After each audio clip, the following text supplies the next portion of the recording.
What other trends are you seeing with PhilLogic customers? And this is for Bill. So what other trends are you seeing? You seem to have a breadth and scope of this particular vertical, right? Your industry in retail. What trends are you seeing besides reverse logistics? We've spoken of that.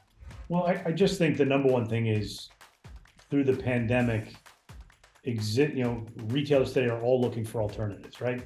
Mhm. Andy and I and our other partners and stuff, we're building alternative supply chain networks. But we also look at being very much close to existing retail infrastructure. Our whole goal is don't shut things down, don't change it dramatically. It's like we operate as nodes, and those additional options, whether it's fulfillment, reverse logistics, re-commerce, you name it. It's the optionality of what customers have always wanted. Now, most retailers are understanding, and as a lifelong retailer up until a couple of years ago, we tried to dictate terms to the customers. You will buy like this. Customers got past Yeah. that 15 years ago, right? Yeah. I'm going to buy my stuff, right? And I think because of that, and because of what happened with COVID, retailers are much more open to working with newer players, additional players. Because it used to be the long run battle of the wheels versus the walls, right? Are you Mhm. transportation or are you operations? But nobody wanted to talk to tech, right? It was like, oh my God, Right. the IT guys are going to Right. come and blow it all up. The way I've always looked at it as being a former CIO myself is technology can empower the wheels and walls, right? Because really, the logistics process is about moving something through a system. And every wall needs to be removed the same way customers don't look at channels.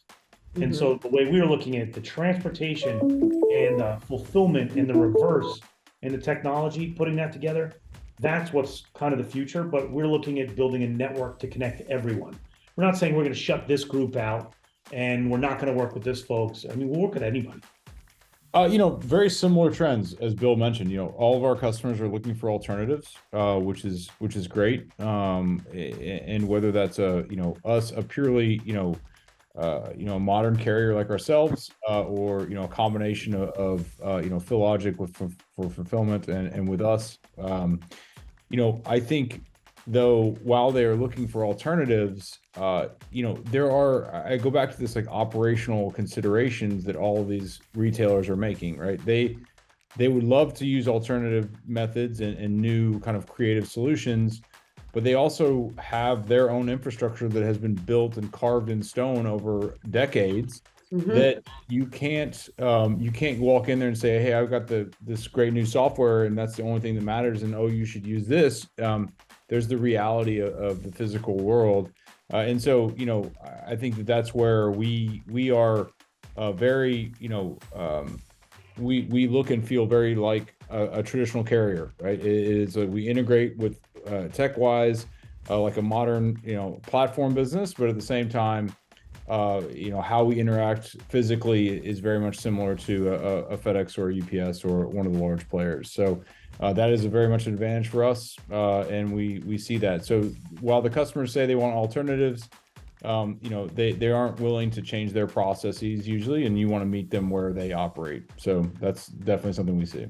That is perfect. As someone who worked for one of the duopoly companies for 26 years, it seems customers are afraid to change from either of those because they've been threatened that their incentives will Sure. be changed. They're unsure.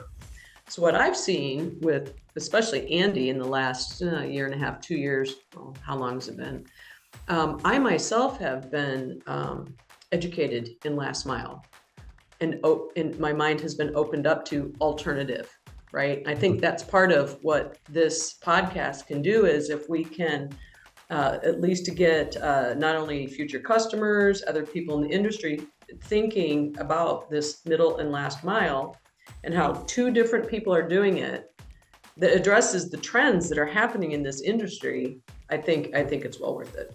And I'll add something to what Bill said earlier. He talked about, I think he used the words, full supply chain solution, that PhilLogic is, and it's not just a middle mile network, right? It's not just a Yeah. last mile Yes. portion. It's not just a fulfillment portion. It's not. It is, and so we see very similarly. like as soon as you start deconstructing the entire supply chain, there's a lot of different kind of niche players out there that kind of focus on one small piece. Mhm. But again, the overhead required for the customer to piece together all these different things, at some point they're just like, I don't have time for that. Like, Right, they're like, uncle, yeah. like, yeah, I'll just go do it the old way. I'm not worried about it. I know I need to do this. And so again, back to what we do is, we pick it up just like a large carrier, and we get it to the residence's door just like a large carrier. And what happens in between, as long as there's visibility and good quality service, Right. they don't care if it's via a Philogic sort facility that we use or vice versa, right? And that's what the customers are. They want a good brand experience. They want a good tech integration experience.